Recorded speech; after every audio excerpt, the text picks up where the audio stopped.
Hallelujah. ഈ ശബ്ദസീമയോളം എന്നെ കേൾക്കുന്ന ജനത്തോട് ഒരൊറ്റ കാര്യം എനിക്ക് പറയാനുണ്ട്. നീ ചെയ്യുന്നത് എന്താണെന്ന് എനിക്ക് അറിയത്തില്ല. നിന്റെ ഭൂതകാലം എത്രത്തോളം ദുഷിക്കപ്പെട്ടതാണെന്ന് എനിക്കറിയത്തില്ല. അതെത്ര വേദനിപ്പിക്കുന്നതാണെന്ന്, അതെത്രത്തോളം ആരും അംഗീകരിക്കാത്തതാണെന്ന് എനിക്കറിയത്തില്ല. എങ്കിലും ഒരു കാര്യം എനിക്ക് പറയാനുണ്ട്. നീ കളഞ്ഞിട്ട്, പഴയതിനെ കളഞ്ഞിട്ട് ദൈവത്തിലേക്ക് മടങ്ങി വരാൻ മനസ്സുണ്ടെങ്കിൽ നിന്റെ നാറ്റം വച്ചു കിടക്കുന്ന അവസ്ഥകളെ മാറ്റി അതിനെ പുനഃസ്ഥാപിക്കുവാൻ എന്റെ ദൈവത്തിന് പറ്റും. ഇന്ന് ഈ സ്റ്റേജിൽ ഇരിക്കുന്ന ഞങ്ങൾ എല്ലാവരും വേറൊരു പണിയുമില്ലാത്തതുകൊണ്ടല്ല ഇവിടെ നിൽക്കുന്നത്. കാരണം ഞങ്ങൾ ഒരു അധികാരത്തിൽ നിന്ന് പറയുന്നത് കൊണ്ട്. ഇന്നിവിടെ ഞങ്ങൾ ആരും ഔദാര്യം പ്രാപിച്ചു നിൽക്കുന്നവരല്ല. ഹല്ലേലൂയ. ഞങ്ങൾക്ക് ഓരോരുത്തർക്കും പറയാൻ ഇന്നിവിടെ ഒരു സാക്ഷ്യമുണ്ട്. ഒന്നും നടക്കത്തില്ലെന്ന് വിചാരിച്ചെടുത്ത് ഉയർത്തി മാനിച്ചു വെച്ചൊരു ദൈവത്തെ പറ്റി ഞങ്ങൾക്ക് പറയാനുണ്ട്. എനിക്ക് പറയാൻ ഒരു നന്മയുമില്ലാതിരുന്നപ്പോഴും, എനിക്ക് പറയാൻ ഒന്നുമില്ലാതിരുന്നപ്പോഴും, എനിക്കൊരു സമ്പത്തുമില്ലാതിരുന്നപ്പോഴും, കുപ്പയിൽ കിടന്നപ്പോഴും എന്നെ നോക്കി നീ മാറിക്കണമെന്ന് പറഞ്ഞു. ഓ ഹല്ലേലൂയ. ഇവിടെ ഒരു മതത്തെ പറയാനല്ല ഞാൻ വന്നത്. ഹല്ലേലൂയ. നിന്റെ ജീവിതത്തെ മാറ്റി മറിക്കുന്ന, നിന്റെ ജീവിതത്തെ തിരുത്തി എഴുതാൻ പറ്റുന്ന, നിന്റെ ജീവിതത്തിൽ തെറ്റിപ്പോയി ഇനി രക്ഷയില്ല എന്ന് നീ പറഞ്ഞതിനെ എല്ലാം മാറ്റിയിട്ട് പുതിയത് എഴുതാൻ ശക്തിയുള്ള ഒരു ദൈവത്തെ പരിചയപ്പെടുത്താനാണ് ഞാൻ വന്നത്. ഹല്ലേലൂയ. ഇന്ന് എത്ര പേർക്ക് പറയാൻ പറ്റും, ഞാൻ എന്റെ ജീവിതത്തെ ഈ ദൈവത്തിന് കൊടുക്കുകയാണ്?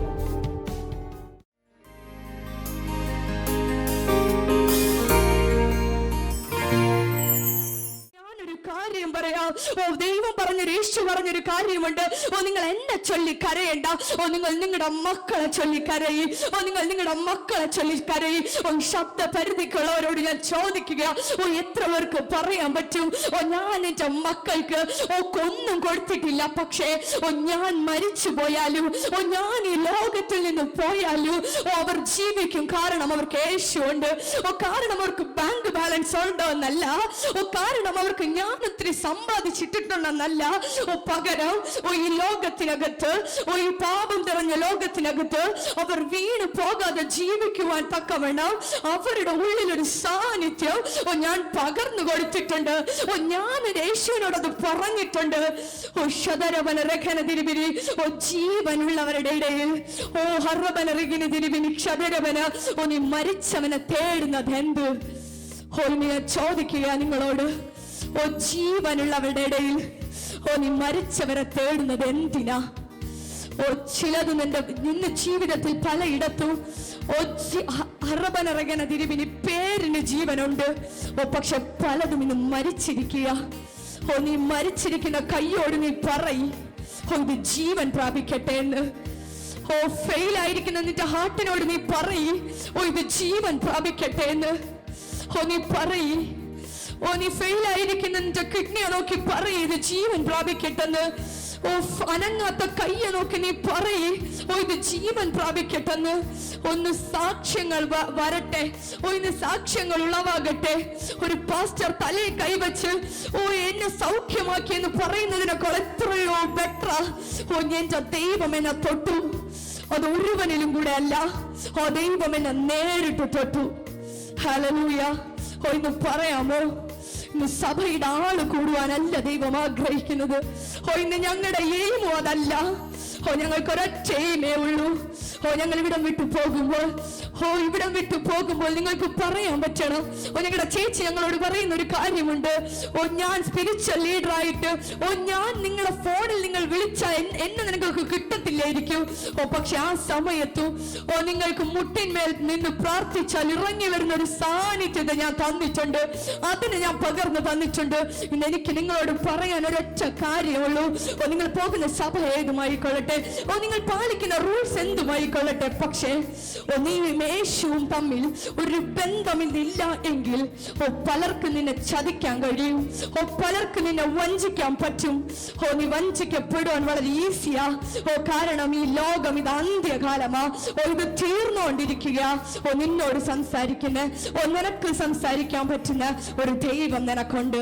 Hallelujah, hallelujah. ഇന്ന് എത്ര പേര് വേണം? ഇന്ന് എത്ര പേര് വേണം? നമുക്കൊന്ന് എഴുന്നേൽക്കാമോ? ഷറദിരിബിൽ റീഖിന ദിരിബിനി അപ്പൻ്റെ കൃപ എനിക്ക് വേണം, അപ്പൻ്റെ കൃപ എനിക്ക് വേണം. ഓ ശരവരിവിനിറിക്ക്, ഓ ശരതിരിവിലിറിക്കുന്നതിരിവിനെ.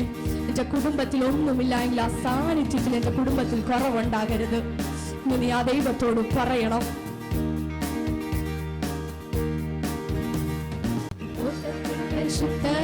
നിശ്ചയമായും കാലുച്ചാരൻ കേൾക്കുന്നുണ്ട് കാലുകളിലാണ്, സൗരഭ്യം പരക്കുന്നുണ്ട് ഈ അന്തരീക്ഷത്തിൽ. സൗന്ദര്യം ഞാൻ ദർശിക്കുന്ന കണ്ണുകളാലേ എൻ തോട്ടത്തിൽ പരിശുദ്ധരുണ്ട് നിശ്ചയമായും. കാലുച്ചാരൻ കേൾക്കുന്നുണ്ട് കാലുകളിലാണ്, സൗരഭ്യം പരക്കുന്നുണ്ട് ഈ അന്തരീക്ഷത്തിൽ.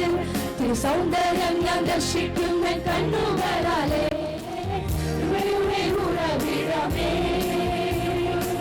കൃപയുടെ ഉടയവനേ, കൃപയുടെ ഉറവിടമേ, കൃപയുടെ ഉടയവനേ. കൃപ വേണമപ്പ, കൃപ വേണമപ്പ, കൃപ വേണമപ്പ നിൻ മക്കൾക്ക്. കൃപ വേണമപ്പ, കൃപ വേണമപ്പ, കൃപ വേണമപ്പ നിൻ മക്കൾക്ക്. രണ്ടുപേരും നാമത്തിൽ കൊടുത്തിടത്തെല്ലാം സാന്നിധ്യം വരുമെന്നവൻ சொன்னതല്ലയോ. രണ്ടുപേരും നാമത്തിൽ കൊടുത്തിടത്തെല്ലാം സാന്നിധ്യം വരുമെന്നവൻ சொன்னതല്ലയോ. ആ സന്തോഷം നിറയുന്നുണ്ട് അന്തരംഗത്തിൽ. സാന്നിധ്യം മനോഹരം മനോഹരം തന്നെ. ആ സന്തോഷം നിറയുന്നുണ്ട് അന്തരംഗത്തിൽ.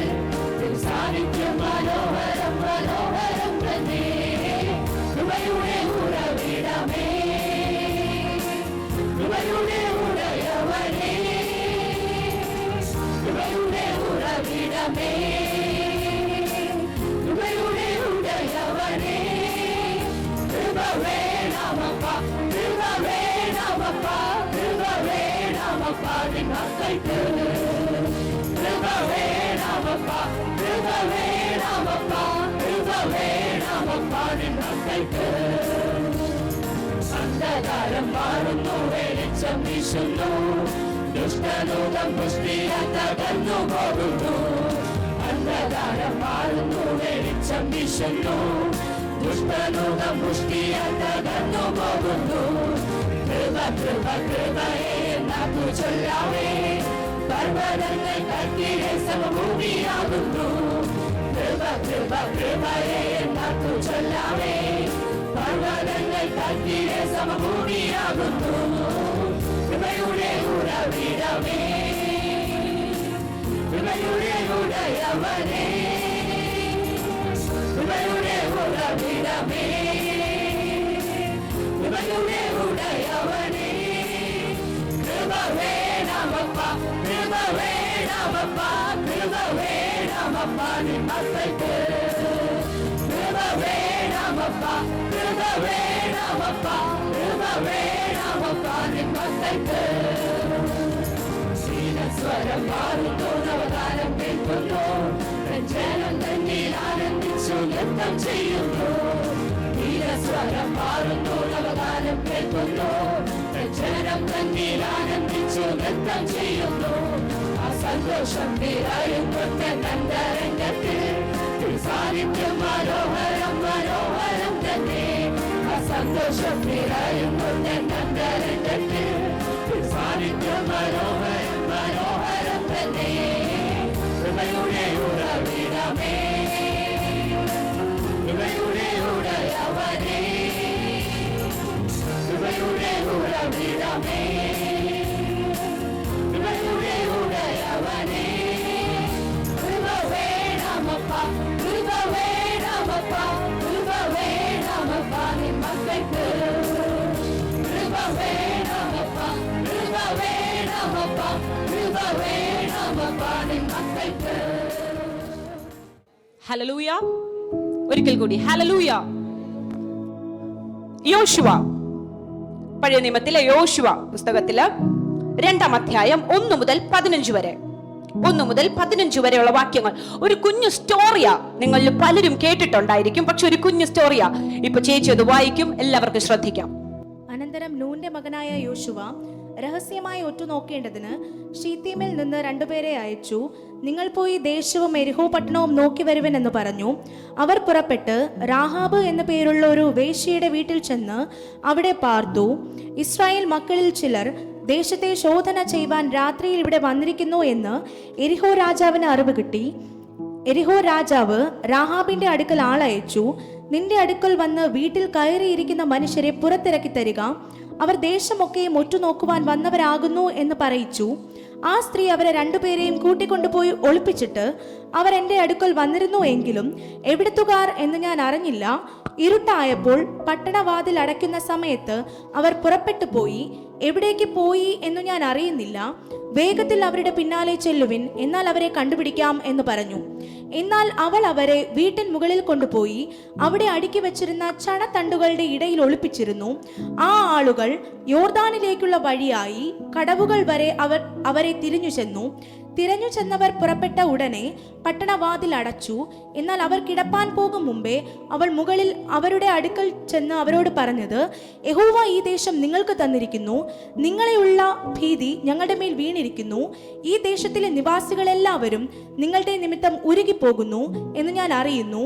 നിങ്ങൾ മിസ്രൈമിൽ നിന്ന് പുറപ്പെട്ടു വരുമ്പോൾ യഹോവ നിങ്ങൾക്ക് വേണ്ടി ചെങ്കടലിലെ വെള്ളം വറ്റിച്ചതും യോർദാനക്കരെ വെച്ച് നിങ്ങൾ നിർമൂലമാക്കിയ സീഹോൻ, ഓഗ് എന്ന രണ്ട് അമോര്യ രാജാക്കന്മാരോട് ചെയ്തതും ഞങ്ങൾ കേട്ടു.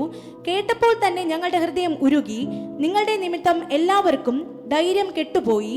നിങ്ങളുടെ ദൈവമായ യഹോവ തന്നെ മീതെ സ്വർഗത്തിലും താഴെ ഭൂമിയിലും ദൈവമാകുന്നു. ആകയാൽ ഞാൻ നിങ്ങളോട് ദയ ചെയ്യുക കൊണ്ട് നിങ്ങളും എൻ്റെ പിതൃഭവനത്തോട് ദയ ചെയ്ത് എൻ്റെ അപ്പനെയും അമ്മയെയും എൻ്റെ സഹോദരന്മാരെയും സഹോദരിമാരെയും അവർക്കുള്ള സകലത്തെയും ജീവനോടെ രക്ഷിച്ച് ഞങ്ങളുടെ ജീവനെ മരണത്തിൽ നിന്ന് വിടുവിക്കുമെന്ന് യഹോവയെ ചൊല്ലി എന്നോട് സത്യം ചെയ്യുകയും ഉറപ്പുള്ള ഒരു ലക്ഷ്യം തരികയും വേണം. അവർ അവളോട്, ഞങ്ങളുടെ ഈ കാര്യം നിങ്ങൾ അറിയിക്കാതെ ഇരുന്നാൽ നിങ്ങളുടെ ജീവന് പകരം ഞങ്ങളുടെ ജീവൻ വെച്ചു കൊടുക്കും. യഹോവ ഈ ദേശം ഞങ്ങൾക്ക് തരുമ്പോൾ ഞങ്ങൾ നിന്നോട് ദയയും വിശ്വസ്തയും കാണിക്കും എന്നുത്തരം പറഞ്ഞു. എന്നാറെ അവൾ അവരെ കിളിവാതിലിലൂടെ ഒരു കയറ് കെട്ടി ഇറക്കി. അവളുടെ വീട് കോട്ടമതിലിന്മേലായിരുന്നു. എന്നാറെ അവൾ അവരെ കിളിവാതിലിലൂടെ ഒരു കയറ് കെട്ടി ഇറക്കി. അവളുടെ വീട് കോട്ടമതിലിന്മേൽ ആയിരുന്നു. റോമർക്ക് എഴുതിയ ലേഖനം 1-ാം അധ്യായം അതിന്റെ 15, 16, 14, 15, 16 വാക്യങ്ങൾ ഞാൻ വായിക്കാം, എല്ലാവരും ശ്രദ്ധിച്ചാൽ മതി. റോമർക്ക് എഴുതിയ ലേഖനം 1:14. യവനന്മാർക്കും ബർബരന്മാർക്കും ജ്ഞാനികൾക്കും ബുദ്ധിഹീനർക്കും ഞാൻ കടക്കാരനാകുന്നു. അങ്ങനെ റോമയിലുള്ള നിങ്ങളോടും സുവിശേഷം അറിയിക്കുവാൻ എന്നാൽ ആവോളം ഞാൻ ഒരുങ്ങിയിരിക്കുന്നു. 16-ാം വാക്യം, സുവിശേഷത്തെ കുറിച്ച് എനിക്ക് ലജ്ജയില്ല. വിശ്വസിക്കുന്ന ഏവനും, ആദ്യം യഹൂദനും പിന്നെ യവനനും, അത് രക്ഷയ്ക്കായി ദൈവശക്തി ആകുന്നുവല്ലോ. അതിൽ ദൈവത്തിന്റെ നീതി വിശ്വാസം ഹേതുവായും വിശ്വാസത്തിനായി കൊണ്ടും വെളിപ്പെടുന്നു. നീതിമാൻ വിശ്വാസത്താൽ ജീവിക്കും എന്നെഴുതിയിരിക്കുന്നുവല്ലോ. സുവിശേഷത്തെ കുറിച്ച് എനിക്ക് ലജ്ജയില്ല. വിശ്വസിക്കുന്ന ഏവനും, ആദ്യം യഹൂദനും പിന്നെ യവനനും, അത് രക്ഷയ്ക്കായി ദൈവശക്തിയാകുന്നുവല്ലോ. Hallelujah, Jesus name. നിങ്ങൾ ഇന്നത്തെ കൺവെൻഷന്റെ പോസ്റ്ററിലൊക്കെ കണ്ടു കാണും ഡോക്ടർ ഗ്രീഷ്മ എന്ന് എഴുതിയിരിക്കുന്നത്. ഹല്ലേലൂയ. നിങ്ങൾക്കൊക്കെ ചോദ്യം ഉണ്ടാകും, എന്തുകൊണ്ടാ ഈ ദേശത്ത് ഞാൻ ഇവിടെ നിന്ന് ഇങ്ങനെ ഈ സുവിശേഷം പറയുന്നതെന്ന്. ഈ കുഞ്ഞുങ്ങളോടൊക്കെ ചോദിച്ചു നോക്ക്. എല്ലാവരും അവരവരുടെ ജീവിതങ്ങൾ കെട്ടിപ്പടുക്കാനുള്ള ശ്രമത്തിലാ. പഠിക്കുന്നവരുണ്ട്, ജോലി ചെയ്യുന്നവരുണ്ട്, അധ്വാനിക്കുന്നവരുണ്ട്, എല്ലാ തരത്തിലെ വ്യക്തികളും ഇവിടെ ഉണ്ട്. ഇന്ന് ഞങ്ങൾ എല്ലാവരും ഒരുമിച്ച് ഈ ദേശത്ത് ഇങ്ങനെ പബ്ലിക്കായിട്ട് ഈ ദേശത്തിന്റെ ഈ ശബ്ദസീമയോളം കേൾക്കുന്ന ജനങ്ങളോട് ദൈവത്തിന്റെ വചനവുമായിട്ട് വന്ന് നിൽക്കാൻ ഒരു കാരണമുണ്ട്. ഹല്ലേലൂയ. ഞാൻ പറഞ്ഞതുപോലെ എനിക്കൊരു ജോലിയുണ്ട്. ഇവിടെ നിൽക്കുന്നവർക്കെല്ലാം ഇവരെല്ലാം അധ്വാനിക്കുന്നവരാ, പല കാര്യങ്ങളും ചെയ്യുന്നവരാ. എങ്കിലും ഒരല്പം പോലും സാമ്പത്തിക നേട്ടം ലക്ഷ്യം കാണാതെ ഞങ്ങൾ എന്തിന് ഇങ്ങനൊരു ദേശത്ത് വന്ന് നിങ്ങളോട് നോക്കി ഈ ദൈവത്തിന്റെ വചനം പറയുന്നുവെന്നറിയാമോ? ഹല്ലേലൂയ. കാരണം സുവിശേഷത്തെ കുറിച്ച് എനിക്ക് ലജ്ജയില്ല. ഹല്ലേലൂയ. ഇന്നെനിക്ക് പറയുന്ന, ഞാൻ ഇവിടെ നിങ്ങളോട് അറിയിക്കുന്ന ഈ നല്ല വാർത്തയില്ലേ, യേശുവിലല്ലാതെ രക്ഷയില്ല. ആകാശത്തിൻ കീഴിൽ ഭൂമിക്ക് മുകളിൽ രക്ഷിക്കപ്പെടുവാൻ നൽകപ്പെട്ട വേറൊരു നാമവുമില്ല എന്ന് ഞാൻ വിളിച്ചു പറയുമ്പോ എനിക്കൊരു ലജ്ജയുമില്ല. ഹല്ലേലൂയ. ഞാൻ ഇന്നൊരു ഡോക്ടർ ആയിരിക്കും, ഇവിടെ നിൽക്കുന്നവരെല്ലാം പല ജോലികൾ ചെയ്യുന്നവരായിരിക്കും, ഉന്നത വിദ്യാഭ്യാസങ്ങളുള്ളവരാ. പക്ഷേ ഞങ്ങളെല്ലാം അല്പം പോലും മടിയില്ലാതെ നിങ്ങളോട് വിളിച്ചു പറയാൻ ഒരൊറ്റ കാരണമേ ഉള്ളൂ. എന്താണെന്നറിയാമോ? ഏവനും, വിശ്വസിക്കുന്ന ഏവനും, വചനം പറയുക 16-ാം വാക്യം, സുവിശേഷത്തെ കുറിച്ച് എനിക്ക് ലജ്ജയില്ല, വിശ്വസിക്കുന്ന ഏവനും അതാരുമായി കൊള്ളട്ടെ. ഹല്ലേലൂയ. സുവിശേഷം ഞാൻ പറയുമ്പോ ഇന്നിവിടെ വന്നിരിക്കുന്ന ഞങ്ങൾ ഓരോരുത്തരും ഞങ്ങൾക്ക് പറയാൻ ഒരൊറ്റ നാമമേ ഉള്ളൂ, അത് യേശു എന്ന നാമമാ. ആ യേശു എന്ന നാമത്തെ ഞങ്ങൾ ഉയർത്തുമ്പോ ഞങ്ങൾക്ക് നിങ്ങളോട് തരാൻ ഒരു ഉറപ്പുണ്ട്. ശബ്ദസീമയോളം എന്നെ കേൾക്കുന്ന, ശബ്ദസീമയോളം എന്നെ കേൾക്കുന്ന പ്രിയ ദൈവത്തിന്റെ ജനമേ, പ്രിയ ജനമേ, എന്നെ കേൾക്കുന്ന എല്ലാവരുമേ, നിങ്ങളോട് പറയാൻ ഒരൊറ്റ കാര്യമുണ്ട്. ഇന്ന് വിശ്വസിക്കാമെങ്കിൽ, ഹല്ലേലൂയ, വെളിപ്പെടുന്നത് ഒരു മനുഷ്യന്റെ കഴിവല്ല, ദൈവത്തിന്റെ ശക്തിയാ. ഹല്ലേലൂയ. കാരണം വചനം പറയുന്നു, വിശ്വസിക്കുന്ന, സുവിശേഷത്തെ കുറിച്ച് എനിക്ക് ലജ്ജയില്ല, വിശ്വസിക്കുന്ന ഏവനും അതാരുമായി കൊള്ളട്ടെ, അത് രക്ഷയ്ക്കായി ദൈവശക്തിയാകുന്നുവല്ലോ. ഹല്ലേലൂയ. അത് ദൈവശക്തിയാകുന്നുവല്ലോ. സുവിശേഷം വെളിപ്പെടുന്ന ഇടത്ത് വ്യാപരിക്കുന്നത് ഒരു മനുഷ്യന്റെ കഴിവല്ല, ഒരു മനുഷ്യന്റെ ബുദ്ധിയല്ല, ദൈവത്തിന്റെ ശക്തിയാ. ഹല്ലേലൂയ. ഇന്ന് ദൈവത്തിന്റെ ശക്തി അനുഭവിക്കാൻ കടന്നു വന്നിരിക്കുന്ന എത്ര പേരുണ്ട്? ഹല്ലേലൂയ. ഇന്ന് എനിക്ക് ആ ദൈവത്തെ ഒന്ന് അനുഭവിക്കണം എന്ന താല്പര്യത്തോടെ വന്നിരിക്കുന്ന എത്ര പേരുണ്ട്? ഹല്ലേലൂയ. ഇവിടെ രക്തസ്രാവക്കാരിയായ സ്ത്രീയെ പറ്റി പറഞ്ഞത് നിങ്ങൾ ഓർക്കുന്നുണ്ടോ? അവൾക്കൊരു പ്രത്യേകതയുണ്ട്. അവൾ വീട്ടിൽ നിന്നെ പറഞ്ഞിട്ടാ വന്നത്, ഇന്ന് ഞാൻ പോകും, ഇന്ന് ഞാൻ പ്രാപിക്കും. ഹല്ലേലൂയ. ഇന്നിവിടെ വെറുതെ കടന്നു വന്ന് കിട്ടുവാണെങ്കിൽ പ്രാപിക്കാം എന്ന് പറഞ്ഞ്, കിട്ടുവാണെങ്കിൽ പ്രാപിക്കാം, പ്രാപിക്കുവാണെ കൊണ്ടുപോവാം എന്ന് പറഞ്ഞു വരരുത്. ഇന്നിവിടെ വരുമ്പോ നിങ്ങൾക്ക് ഉറപ്പുണ്ടായിരിക്കണം, ഇന്ന് ഞാൻ പ്രാപിക്കാതെ മടങ്ങത്തില്ല. ഹല്ലേലൂയ. രക്തസ്രാവക്കാരിയായ സ്ത്രീയെ പോലെ നിങ്ങളുടെ അധ്വാനം നഷ്ടപ്പെടുത്തിയവരായിരിക്കും പലയിടങ്ങളിലും. അയ്യോ, ഞാൻ എവിടെ പോയി രക്ഷപ്പെടും എന്ന് പറഞ്ഞവർ ഇതിനകത്തുണ്ടാകും. പക്ഷെ ഇന്നൊരൊറ്റ കാര്യം എനിക്ക് നിങ്ങളോട് പറയാനുണ്ട്. നിങ്ങളുടെ നഷ്ടപ്പെട്ട അധ്വാനത്തെ എല്ലാം നിങ്ങളൊന്ന് മറക്ക്. ഇന്ന് നിങ്ങളൊന്ന് പറയ, ഇന്ന് ഞാൻ പ്രാപിക്കാതെ മടങ്ങത്തില്ല. ഹല്ലേലൂയ. ഇന്ന് യേശുവിൽ നിന്ന് പ്രാപിക്കാതെ ഞാൻ ഈ ഗ്രൗണ്ട് വിട്ട് പോകത്തില്ല. ഹല്ലേലൂയ. പണ്ട് നിങ്ങളെപ്പോലെ കേൾവിക്കാരിയായിട്ട് ഞാനും ഗ്രൗണ്ടുകളിൽ ഇരുന്നിട്ടുണ്ട്. ഹല്ലേലൂയ. അന്നൊക്കെ ഇവിടെ ഒരുപാട് പേര് അത്ഭുതങ്ങളൊക്കെ പ്രാപിച്ച്, ഒരുപാട് ദൈവത്തിൽ നിന്ന് ദൂതുകളൊക്കെ പ്രാപിച്ച് എല്ലാവരും ഹാപ്പി ആയിട്ട് പോകുമ്പോ ഞാൻ ഇങ്ങനെ ആലോചിക്കുമായിരുന്നു, അയ്യോ ദൈവം എന്നോട് മാത്രം ഒന്നും പറഞ്ഞില്ലല്ലോ, എനിക്ക് മാത്രം ഒന്നും കിട്ടിയില്ലല്ലോ എന്നാലോചിച്ച് വിഷമിച്ചൊരു കാലഘട്ടം എനിക്കും ഉണ്ടായിരുന്നു. ഹല്ലേലൂയ. പക്ഷേ ഒരു വ്യത്യാസമുണ്ട്. I didn't stop. ഹല്ലേലൂയ. ഞാൻ നിർത്തിയില്ല. Jesus name. എനിക്കൊരു വിശ്വാസം ഉണ്ടായിരുന്നു. അത് വെളിപ്പെട്ടു വരാതെ അതിനെ വിട്ടുകളയാൻ എനിക്ക് മനസ്സില്ലായിരുന്നു. ഹല്ലേലൂയ. ഇന്ന് വിശ്വസിക്കാൻ നിങ്ങൾക്കൊരു കാരണമുണ്ട്, വിശ്വസിക്കാൻ നിങ്ങൾക്കൊരു നാമമുണ്ട്. ഇന്ന് വിടുതൽ പ്രാപിക്കാതെ ഇതിനെ വിട്ടുകളയത്തില്ല എന്ന് പറയാൻ നിങ്ങൾക്കൊരു മനസ്സുണ്ടെങ്കിൽ ഇന്ന് അത്ഭുതങ്ങൾ ഇവിടെ നടക്കും. ഹല്ലേലൂയ. ഈ രക്തസ്രാവക്കാരിയായ സ്ത്രീ ഒരുപാട് തവണ യേശുവിനെ ദൂരത്തു നിന്ന് കണ്ടിട്ടുണ്ടാകും. നോക്കിക്കേ, നിങ്ങൾ ശ്രദ്ധിക്കണം. കുരുടന്റെ കണ്ണു തുറക്കുന്നതും, ചെകിടന്റെ കാതു തുറക്കുന്നതും, മുടന്തൻ നടക്കുന്നതും, ഇതെല്ലാം ഇവൾ ദൂരത്ത് എവിടെയോ നിന്ന് കണ്ടിട്ടുണ്ട്. ഹല്ലേലൂയ. പക്ഷെ ഇവൾക്കൊരിക്കലും സമൂഹത്തിന്റെ മുമ്പിൽ, ജനത്തിന്റെ മുമ്പിൽ വരാൻ പറ്റത്തില്ല. കാരണം അവൾ അശുദ്ധയാ. ഹല്ലേലൂയ. അവൾ അശുദ്ധയാ, അവൾക്ക് കടന്നു വരാൻ പറ്റത്തില്ല. Jesus name. പക്ഷെ അവൾ ഒരു കാര്യം തീരുമാനിച്ചു, ഇത്രയും നാൾ എന്റെ അടുത്തേക്ക് അത്ഭുതം വന്നില്ലല്ലോ, എനിക്കിന്നൊന്ന് അങ്ങോട്ട് കയറാൻ പറ്റുമോ എന്ന് ഞാൻ നോക്കട്ടെ. ഹല്ലേലൂയ. ഇത്രയും നാൾ ഈ കർത്താവ് എന്നെ ഇങ്ങോട്ട് വന്ന് സൗഖ്യമാക്കിയില്ലല്ലോ, ഇന്ന് എന്റെ കർത്താവ് ഇങ്ങോട്ട് വന്ന് തൊട്ടില്ലേലും സാരമില്ല, ഇന്ന് ഞാനൊരു ബോൾഡ് മൂവ് ചെയ്യാൻ പോവുകയാ. ഇന്ന് ഞാനൊരു സാഹസികമായ ഒരു കാൽവയ്പ് ഞാൻ വെക്കാൻ പോവുകയാ.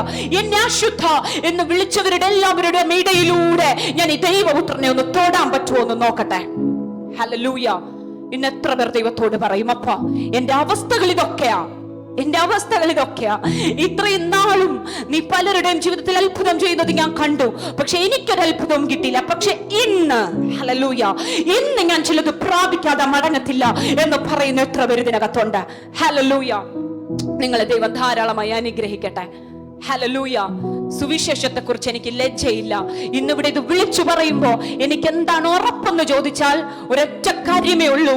ഈ നാമം ഉയർത്തുന്ന ഇടത്ത് ഈ നാമം ജീവിക്കുന്നുവെന്ന് തെളിയിക്കാൻ ഇറങ്ങി വരും. ആമേൻ. ഹല്ലേലൂയ. ഈ നാമം എവിടെ ഡിക്ലെയർ ചെയ്യപ്പെടുന്നുവോ, ഈ നാമത്തെ പറ്റി നീ എവിടെ ആരോടൊക്കെ വിളിച്ചു പറയുന്നുവോ, അവിടെ ഈ നാമം ജീവിക്കുന്നു എന്ന് തെളിയിക്കുവാൻ ഇറങ്ങി വരും. ഓ ഹല്ലേലൂയ. ഓ, നിങ്ങൾ വിചാരിക്കരുത് ഇതെന്തോ ഒരു ഫാന്റസി പറയുകയാണെന്ന്. നോ, ഈ നാമം എവിടെയൊക്കെ പറഞ്ഞിട്ടുണ്ടോ അവിടെയെല്ലാം ഈ നാമത്തിന് ജീവനുണ്ടെന്ന് ഈ നാമം തെളിയിച്ചിട്ടുണ്ട്. ഹല്ലേലൂയ. ഈ നാമം ഏതൊക്കെ ദേശത്ത് മുഴങ്ങിയിട്ടുണ്ടോ ആ ദേശത്തിലെ അന്ധകാര ശക്തികൾ പറഞ്ഞിട്ടുണ്ട്, അയ്യോ എനിക്ക് നിൽക്കാൻ പറ്റുന്നില്ല, ഈ നാമത്തിന് ജീവനുണ്ട്. ഓ ഹല്ലേലൂയ, ഹല്ലേലൂയ. Jesus name. ഈ നാമത്തെ ഉയർത്തുമ്പോൾ എനിക്ക് ഉറപ്പാണ് ഈ ദൈവശക്തി ഇന്ന് ഇവിടെ വ്യാപരിക്കും. ഹല്ലേലൂയ. Oh Jesus name. എന്താ എനിക്ക് ഇത്ര ഉറപ്പ് സിസ്റ്റർ? ഞാൻ കുറെ നാളായിട്ട് ഈ ദൈവത്തെ പറ്റി കേൾക്കുന്നു. ഒത്തിരി നാളായിട്ട് എന്തുമാത്രം കൺവെൻഷനുകൾ ഇവിടെ നടക്കുന്നു, ഈ ദേശത്ത് എന്തുമാത്രം ആരാധനകൾ നടക്കുന്നു.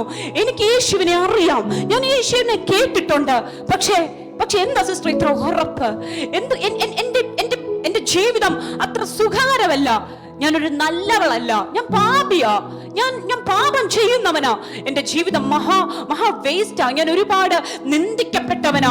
ദൈവത്തിന് എന്നെ ഉപയോഗിക്കുവാൻ, ദൈവത്തിന് എന്നെ സ്നേഹിക്കുവാൻ ഒരു കാരണവുമില്ല എന്ന് പറയുന്നവർ ഇതിനകത്തുണ്ടാവും. Hallelujah, hallelujah. ഇതിനകത്തിരിക്കുന്ന എത്ര പേരുണ്ട് ഞാൻ ഒരു പാപവും ചെയ്യാതെയാ ഇന്ന് വന്നേക്കുന്നത്, എന്റെ ഭാഗത്ത് ഒരു തെറ്റുമില്ല എന്ന് ധൈര്യത്തോടെ പറയാൻ എത്ര പേർക്ക് പറ്റും? നമുക്ക് ആർക്കും അതിനുള്ള ധൈര്യമില്ലല്ലേ? അപ്പൊ നമുക്ക് എല്ലാവർക്കും ഡൗട്ട് ഉണ്ട്. നമുക്ക് എല്ലാവർക്കും ദൈവത്തിന്റെ സന്നിധിയിൽ നിൽക്കുമ്പോൾ ഡൗട്ട് ഉണ്ട്, ഈ ദൈവത്തിന് എന്നെ സ്നേഹിക്കാൻ പറ്റുമോ? ദൈവത്തിന് സ്നേഹിക്കാൻ മാത്രമാണോ ഞാൻ എന്നൊക്കെ നിങ്ങൾക്ക് തോന്നും. ഹല്ലേലൂയ. അതുകൊണ്ട് എനിക്കിന്ന് നിങ്ങളോട് ഒരു വ്യക്തിയെ പറ്റി പറയാനുണ്ട്. ഹല്ലേലൂയ. ഇതുപോലെ ആരൊക്കെയോ പറഞ്ഞ് ഇന്നിവിടെ ഞാൻ സുവിശേഷം പറയുന്നത്, ഇന്ന് ഈ ശബ്ദം ഏതറ്റം വരെ എത്തുന്നുവോ അവിടെയുള്ളവരത്രയും കേൾക്കുവാനാ, ഈ വിശ്വാസത്തിന്റെ വിലയെ പറ്റി അറിയാനാ. ഹല്ലേലൂയ. ഇങ്ങനെ ആരൊക്കെയോ പറഞ്ഞു കേട്ട ഒരു ദൈവത്തെ വിശ്വസിച്ച ഒരു സ്ത്രീ ഉണ്ടായിരുന്നു. ഹല്ലേലൂയ, ആമേൻ. സമൂഹത്തിൽ ഒരു വിലയുമില്ലാത്ത, കേട്ടാൽ എല്ലാവരും പുച്ഛിക്കുന്ന അങ്ങനെ ഒരു സ്ത്രീ ഉണ്ടായിരുന്നു. ഹല്ലേലൂയ. അവളുടെ പേരായിരുന്നു രാഹാബ്. രാഹാബ് എന്ന് മാത്രം പറയാൻ പാടുണ്ടോ? നോ. രാഹാബ് എന്ന് ബൈബിളിൽ എവിടെയൊക്കെ എഴുതപ്പെട്ടിട്ടുണ്ടോ, രാഹാബ് എന്ന പേര് വെറുതെ അല്ല. സോറി, എവിടെയൊക്കെ എന്ന് പറയാൻ പാടില്ല, ഒരിടത്തൊഴിച്ച് ബാക്കി മിക്കയിടങ്ങളിലും അവളെ പറ്റി എഴുതിയിരിക്കുന്നത് രാഹാബ് എന്ന വേശ്യയെ പറ്റിയാ. ഹല്ലേലൂയ. കൊള്ളാം. ഇത്രയും വലിയ കൺവെൻഷൻ ഒക്കെ നടത്തി ഇത്രയും ആൾക്കാർ വരുമ്പോ സിസ്റ്റർ ഒരു വേശ്യയെ പറ്റിയാണോ സംസാരിക്കാൻ പോകുന്നത്? എക്സാക്ട്ലി. ഞാനിന്ന് സംസാരിക്കാൻ പോകുന്നത് രാഹാബ് എന്ന ഒരു നല്ല പേര് കേട്ട സൗന്ദര്യവതിയായ ഒരു സ്ത്രീയെ പറ്റി അല്ല. ഇന്ന് ഞാൻ പറയാൻ പോകുന്നത് രാഹാബ് എന്ന കേൾക്കുന്നവരെല്ലാം നല്ല കുടുംബത്തിലെ അല്ലെങ്കിൽ പേര് കേട്ട നല്ലതെന്ന് പറയപ്പെടുന്നവരെല്ലാവരും പുച്ഛിച്ച് ഒരടി മാറി നിൽക്കുന്ന, കാർക്കിച്ചു തുപ്പുന്ന രാഹാബ് എന്നൊരു സ്ത്രീയെ പറ്റി, ഒരു വേശ്യയെ പറ്റിയാണ് ഞാനിന്ന് പറയുന്നത്. ഹല്ലേലൂയ, ആമേൻ. എത്ര പേർക്ക് രാഹാബ് എന്ന വേശ്യയെ പറ്റി കേൾക്കാൻ സന്തോഷമുണ്ട്? വലിയ സന്തോഷമൊന്നുമില്ല, എന്നാലും വന്നതല്ലേ സിസ്റ്റർ, പറയുവല്ലേ, കേട്ടേക്കാം അല്ലേ? സാരമില്ല, നിങ്ങൾ ഇന്ന് കേൾക്കണം. നിങ്ങൾ ഇന്ന് രാഹാബ് എന്ന വേശ്യയെ പറ്റി കേൾക്കണം. ഹല്ലേലൂയ. രാഹാബ് എന്ന വേശ്യ അവൾ എവിടെയാ താമസിച്ചിരുന്നതെന്നറിയാമോ? എവിടെയാ? ലാസ്റ്റ് നമ്മൾ നിർത്തിയത് അങ്ങനെയല്ലായിരുന്നോ? എവിടെയായിരുന്നു രാഹാബ് താമസിച്ചിരുന്നത്? അവൾ കോട്ടയുടെ മതിലില്ല താമസിച്ചിരുന്നത്. എങ്ങനെ ഒരു മനുഷ്യന് മതിലിലൊക്കെ താമസിക്കാൻ പറ്റുന്നത്? ഈ മതിലിലും പൊത്തിലും ഒക്കെ താമസിക്കുന്നത് കിളികളും തത്തകളും ഒക്കെ അല്ലേ? പൊത്തുപോലെ ദാരിദ്ര്യം പിടിച്ച, ഒരവസ്ഥയിലും രക്ഷപ്പെടാൻ പറ്റാത്ത ഒരു ഇടുങ്ങിയ വീട്ടിൽ രാഹാബ് എന്നൊരു വേശ്യ താമസിക്കുകയാ. ഹല്ലേലൂയ. രാഹാബ് എന്നൊരു വേശ്യ, യെരിഹോ എന്ന് പറയുന്ന ഒരു പട്ടണത്തിന്റെ മതിലിൽ ഈ നമ്മള് വീട്ടിൽ വെക്കുന്ന പോലെ ഹോളോ ബ്രിക്സിന്റെ ഒറ്റ ലെയറിട്ട് കെട്ടി വെക്കുന്ന പോലത്തെ മതിലല്ല കേട്ടോ, അതൊരു വലിയ കോട്ടയാ. ഹല്ലേലൂയ, വലിയ കോട്ടയാ. നിങ്ങൾ കോട്ട കണ്ടിട്ടുണ്ടോ? ചിലരെങ്കിലും കണ്ടിട്ടുണ്ടാവും. ടൂറൊക്കെ പോകുമ്പോ നിങ്ങൾ കോട്ടകളൊക്കെ കണ്ടിട്ടുണ്ടാകും. ആ കോട്ട വലിയ വിസ്താരമുള്ളതല്ലേ, അതിന്റെ മുകളിലൊക്കെ നമുക്ക് കയറാൻ പറ്റും, വേണമെങ്കിൽ അതിനകത്തൊരു വീടൊക്കെ പണിയാൻ പറ്റും. അങ്ങനെ കോട്ടയുടെ മതിലിലായിരുന്നു ആര് താമസിച്ചിരുന്നത്? രാഹാബ് എന്ന വേശ്യ. നിങ്ങൾ ശ്രദ്ധിക്കണം, സമൂഹത്തിൽ ഏറ്റവും താഴെക്കിടയിലുള്ളവർ, ഏറ്റവും ദാരിദ്ര്യമുള്ളവർ, രക്ഷപ്പെടാൻ ഒരു നിവൃത്തിയുമില്ലാത്തവർ, അങ്ങനെയുള്ളവരാ എപ്പോഴും കോട്ടയുടെ മതിലിൽ താമസിക്കുന്നത്. ഹല്ലേലൂയ. രാഹാബ് എന്ന വേശ്യ ഒട്ടും സാമ്പത്തികമായിട്ട് ഒന്നുമില്ലാത്തവളായിരുന്നു എന്ന് നമുക്ക് ഒറ്റ നോട്ടത്തിൽ മനസ്സിലാകും. ഹല്ലേലൂയ. ഒരു കാര്യം കൂടെ ഉണ്ട്, അവൾ വേശ്യാവൃത്തി ചെയ്യുന്നവളായിരുന്നു. എന്തുകൊണ്ടാ? കോട്ടമതിൽ തന്നെ അവൾ വീടായിട്ട് തിരഞ്ഞെടുക്കുന്നത്. സ്വാഭാവികമായിട്ടും യാത്ര ചെയ്യുന്നവർ, പട്ടണം സന്ദർശിക്കാൻ വരുന്നവർ, കച്ചവടക്കാർ, മറ്റു പലർ. നോക്കിയേ, ഇന്ന് വായിച്ചതിൻ പ്രകാരം ഒറ്റുനോക്കാൻ വേണ്ടി യോശുവ അയച്ച രണ്ടുപേർ എവിടെയാ എത്തിയത്? രാഹാബിന്റെ വീട്ടുവാതിൽക്കലാ എത്തിയത്. ഹല്ലേലൂയ. രാഹാബിന് ആരോ എന്തോ എങ്ങനെ എന്നൊന്നും അന്വേഷിക്കേണ്ട കാര്യമില്ല. ഒരൊറ്റ കാര്യമേ ഉള്ളൂ, അവൾ വേശ്യയാ. ഹല്ലേലൂയ. അവൾക്കതൊരു വിഷയമല്ല. നിങ്ങൾ ശ്രദ്ധിക്കണം, ദൈവത്തിനെ സ്നേഹിക്കാൻ പറ്റാതിരിക്കാൻ ഉള്ള എല്ലാ കാരണവും അവളുടെ കയ്യിലുണ്ട്. ഹല്ലേലൂയ. നിങ്ങളോ ഞാനോ ആരെങ്കിലും ഒരു വേശ്യയായ സ്ത്രീക്ക് എത്രമാത്രം നമ്മൾ അങ്ങനെ ഒരുവളെ കൺസിഡർ ചെയ്യും, അല്ലേ? നമ്മൾ പറയും, വേറെ എന്തുമാത്രം പണിയുണ്ട് ചെയ്യാൻ, ഈ ഒരു പണി മാത്രമേ ചെയ്ത് ജീവിക്കാൻ പറ്റുള്ളൂ എന്ന് നമ്മൾ ഓരോരുത്തരും ചിന്തിക്കും, അല്ലേ? നിങ്ങൾ എല്ലാവരും അങ്ങനെ ചിന്തിക്കാത്ത അത്രയും നല്ല ആൾക്കാരാണോ? സ്വാഭാവികമായിട്ട് ഞാനാണെങ്കിൽ ചിന്തിക്കും. ഹല്ലേലൂയ, ചിന്തിക്കും. പക്ഷേ ഇവിടെ എന്താ പറ്റിയതെന്ന് അറിയാമോ? രണ്ട് സ്പൈസ് ഒറ്റുനോക്കാൻ വന്ന രണ്ടുപേർ, യോശുവ അയച്ച രണ്ടുപേർ രാഹാബിന്റെ വീട്ടിലെത്തി. രാഹാബ് അവരെ കൈക്കൊണ്ടു. അതേ സമയത്ത് അവളുടെ ദേശത്തിലെ യെരിഹോ രാജാവ് അവളുടെ വീട്ടിൽ ആവയ്ക്കുകയാണ്. നിന്റെ വീട്ടിൽ വന്ന രണ്ടുപേരില്ലേ, അവർ കച്ചവടക്കാരല്ല, അവർ സാധാരണക്കാരല്ല, അവർ ഒറ്റുനോക്കാൻ വന്നവരാ, അവരെ നീ വിട്ടുതരണം. ഹല്ലേലൂയ. ഒറ്റുനോക്കാനാ വന്നത്, വിട്ടുതരണം. രാഹാബ് അപ്പോഴെന്താ ചെയ്തതെന്നറിയാമോ? ഈ ഒറ്റുനോക്കാൻ വന്ന രണ്ടുപേരെയും അകത്തുകൊണ്ടുപോയി ഒളിപ്പിച്ചു. എന്നിട്ട് രാജാവിന്റെ ദാസന്മാരോട്, രാജാവിന്റെ ഭൃത്യന്മാരോട് പറഞ്ഞു, അവരിവിടെ ഇല്ല, അവര് പോയി. ഹല്ലേലൂയ. എന്താ സംഭവിച്ചത്? രാഹാബ് അവരെ രക്ഷപ്പെടുത്തുകയാ. ആമേൻ. ഹല്ലേലൂയ. രാഹാബ് അവരെ രക്ഷപ്പെടുത്തുക മാത്രമല്ല, താഴോട്ട് വായിക്കുമ്പോൾ നമുക്ക് ഇങ്ങനെ മനസ്സിലാകും. 8-ാം വാക്യം. എന്നാൽ അവർ കിടക്കുവാൻ പോകും മുമ്പേ അവൾ മുകളിൽ അവരുടെ അടുക്കൽ ചെന്ന് അവരോട് പറഞ്ഞത്, ശ്രദ്ധിച്ചു കേൾക്കണം. രാഹാബ് എന്നൊരു വേശ്യ താൻ കേട്ടുമാത്രം പരിചയിച്ചൊരു ദൈവത്തെ പറ്റി ഈ ഒറ്റുകാരോട് പറയുക. ഹല്ലേലൂയ. മനസ്സിലാവുന്നുണ്ടോ നിങ്ങൾക്ക്? രാഹാബ് എന്ന ഈ വേശ്യ തന്റെ വീട്ടിൽ വന്ന ദൈവം പറഞ്ഞിട്ട് യോശുവ അയച്ച ഒറ്റുകാരോട് രാഹാബ് ഇപ്രകാരം പറയുകയാണ്, യഹോവ ഈ ദേശം നിങ്ങൾക്ക് തന്നിരിക്കുന്നു. ഹല്ലേലൂയ. എന്തിനാ ഒറ്റുനോക്കാൻ വന്നതെന്ന് അറിയാമല്ലോ, അല്ലെ? യെരിഹോയെ കീഴടക്കുവാൻ, മതിലിനെ ഇടിക്കുവാൻ, ആ ദേശത്തെ പിടിച്ചടക്കുവാനാ. ഹല്ലേലൂയ. ഇവിടെ നോക്കിയേ, യഹോവ ഈ ദേശം നിങ്ങൾക്ക് തന്നിരിക്കുന്നു, നിങ്ങളെ പറ്റിയുള്ള ഭീതി ഞങ്ങളുടെ മേൽ വീണിരിക്കുന്നു, ഈ ദേശത്തിലെ നിവാസികളെല്ലാവരും നിങ്ങളുടെ നിമിത്തം ഒഴുകിപ്പോകുന്നു എന്ന് ഞാൻ അറിയുന്നു. നിങ്ങൾ മിസ്രയീമിൽ നിന്ന് പുറപ്പെട്ടു വരുമ്പോൾ യഹോവ നിങ്ങൾക്ക് വേണ്ടി ചെങ്കടലിലെ വെള്ളം വറ്റിച്ചതും യോർദാൻ അക്കരെ വെച്ച് നിങ്ങൾ നിർമൂലമാക്കിയ സീഹോനോഗ് എന്ന 2 അമോര്യ രാജാക്കന്മാരോട് ചെയ്തതും ഞങ്ങൾ കേട്ടപ്പോൾ തന്നെ ഞങ്ങളുടെ ഹൃദയം ഉരുകി. നിങ്ങളുടെ നിമിത്തം എല്ലാവർക്കും ധൈര്യം കെട്ടുപോയി. നിങ്ങളുടെ ദൈവമായ യഹോവ തന്നെ മീതെ സ്വർഗത്തിലും താഴെ ഭൂമിയിലും ദൈവമാകുന്നു. രാഹാബ് പറഞ്ഞ കാര്യമാണ്, നിങ്ങളുടെ യഹോവ, നിങ്ങളുടെ ദൈവമായ യഹോവ തന്നെ മീതെ സ്വർഗത്തിലും താഴെ ഭൂമിയിലും ദൈവമാകുന്നു. ഹല്ലേലൂയ. രാഹാബ് കേട്ടു, അവൾ വിശ്വസിച്ചു. ഹല്ലേലൂയ. രാഹാബ് കേട്ടു. ഇന്ന് ഞാൻ ഈ പറയുന്നത് നിങ്ങൾ എല്ലാവരും കേൾക്കുന്നത് പോലെ അന്ന് രാഹാബ് ഈ ദൈവത്തെ പറ്റിയുള്ള വാർത്ത എവിടുന്നോ കേട്ടു. രണ്ടാമത് അവൾ എന്ത് ചെയ്തു? അവൾ കേട്ട് മറന്നു കളഞ്ഞില്ല. അവൾ എന്ത് ചെയ്തു? അവൾ വിശ്വസിച്ചു. മൂന്നാമത്തെ കാര്യമാ പ്രധാനപ്പെട്ട കാര്യം. പലപ്പോഴും നമ്മൾ വിട്ടുപോകുന്ന കാര്യം എന്താ? കേൾക്കാൻ എല്ലാവർക്കും പറ്റും, വിശ്വാസവും ഒഴിവായി വരും. പക്ഷേ എത്ര പേര് ഇത് ഡിക്ലെയർ ചെയ്യുന്നുണ്ട്? എത്ര പേർ നിങ്ങളുടെ വിശ്വാസത്തെ വിളിച്ചു പറയുന്നുണ്ട്? എത്ര പേർ സംസാരിക്കുന്നുണ്ട്? ഹല്ലേലൂയ. കാരണം നിങ്ങൾ അറിയണം, ബൈബിളിൽ വിശ്വാസികളുടെ ജീവിതത്തിൽ വിശ്വസിക്കുന്നതിന് മാത്രമല്ല, വിശ്വാസം വിളിച്ചു പറയുന്നതിന് വലിയ റോളുണ്ട്. ഹല്ലേലൂയ. രാഹാബ് തന്റെ വിശ്വാസത്തെ അമർത്തി വെക്കുകയല്ല ചെയ്തത്. അവളുടെ വീട്ടിൽ വന്ന ഒറ്റുകാരോട് അവൾ പറയുകയാണ്, എനിക്കറിയാം ഞാൻ കേട്ട ദൈവം, ആ ദൈവം ജീവനുള്ള ദൈവമെന്ന് ഞാൻ വിശ്വസിക്കുകയാ. ചെങ്കടലിനെ രണ്ടായിട്ട് പിളർത്ത ദൈവം, യോർദാനിന്റെ നദിയെ വറ്റിച്ചു കളഞ്ഞ ദൈവം, ഞാൻ കേട്ടു ഈ ദൈവത്തെ പറ്റി. കേട്ട് കളയാൻ എനിക്ക് മനസ്സില്ല. ഞാൻ വിശ്വസിക്കുകയാ ഈ ദൈവത്തിൽ. ഞാൻ വിളിച്ചു പറയുക, ഈ ദൈവമാണ് യഥാർത്ഥ ദൈവം. Hallelujah, hallelujah. ഒറ്റുകാരോട് രാഹാബ് ഉറപ്പിച്ചു പറയുന്നുണ്ട്, ഈ ദേശത്തെ നിങ്ങൾ പിടിച്ചടക്കും, ഈ ദേശത്തെ നിങ്ങൾ കീഴടക്കും, നിങ്ങൾ ഈ ദേശത്തെ ചൂടും, ഈ ദേശത്തെ നിങ്ങൾ കീഴടക്കും, എല്ലാവരും നിങ്ങൾ നശിപ്പിക്കും.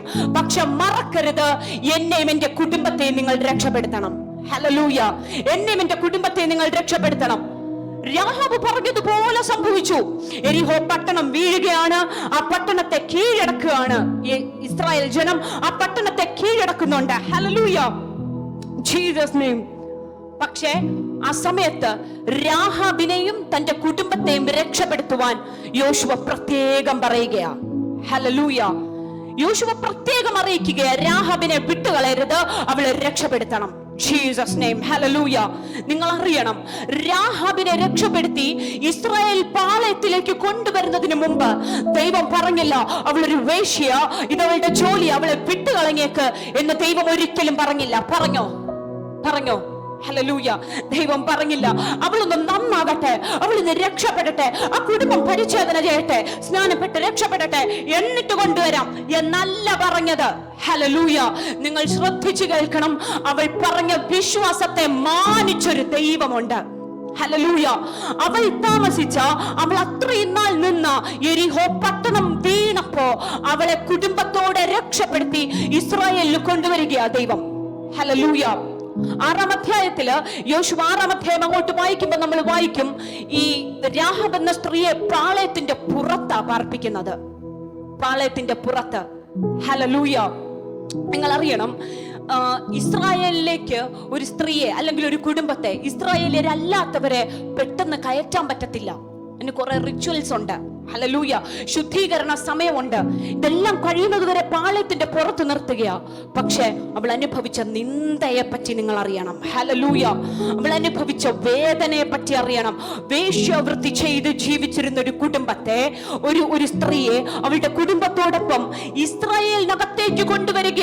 ഇസ്രായേൽ നിസ്സാര നിയമങ്ങളുള്ളൊരു ജനതയല്ല. വേശ്യാവൃത്തി ചെയ്യുന്ന ജനത്തെ കുടുംബത്തോടെ നിന്ന് വേശ്യാവൃത്തി ചെയ്യുകയാണെങ്കിൽ അവളെ കല്ലെറിഞ്ഞ് കൊല്ലണം എന്നൊരു നിയമമാണ് നിലനിൽക്കുന്നത്. ഹല്ലേലൂയ. കല്ലെറിഞ്ഞ് കൊല്ലാനാ പറഞ്ഞിരിക്കുന്നത്. അങ്ങനൊരു നിയമം നിലനിൽക്കുന്നിടത്ത് യോശുവ ഇതാ രാഹാബിന് ഇസ്രായേൽ പാളയത്തിനകത്ത്, ഇസ്രായേലിന്റെ പാളയത്തിന് പുറത്ത് ഇസ്രായേൽ ജനത്തോടൊപ്പം കൊണ്ടുവരികയാണ്. ഹല്ലേലൂയ.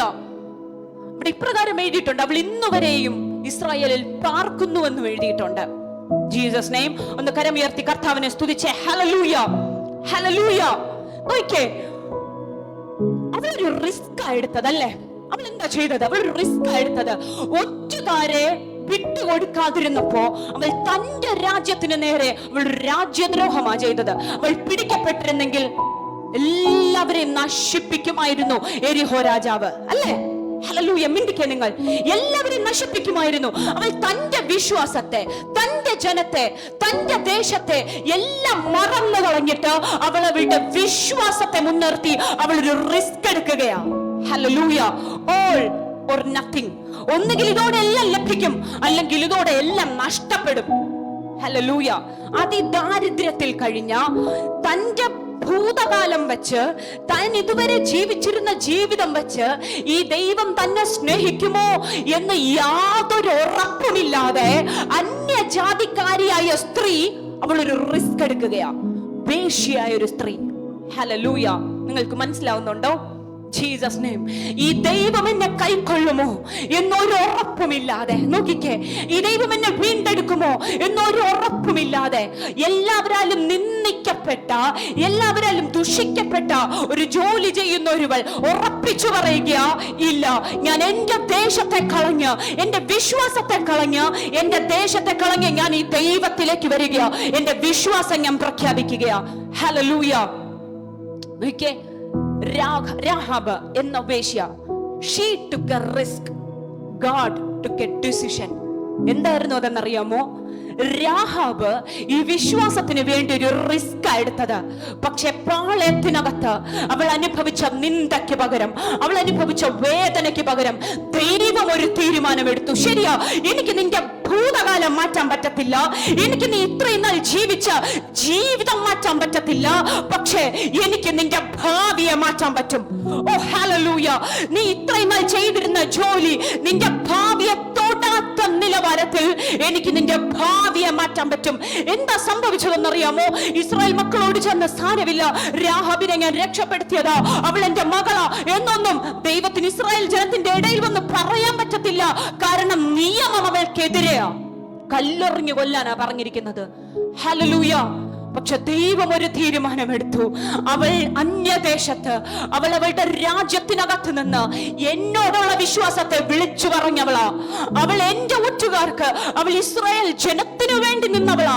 അതുകൊണ്ട് ഞാനൊരു തീരുമാനമെടുക്കാം, ഇന്നു മുതൽ ആരും അവളുടെ ഭൂതകാലത്തെ ഓർക്കാതിരിക്കാൻ ഞാനൊരു തീരുമാനമെടുക്കുകയാ.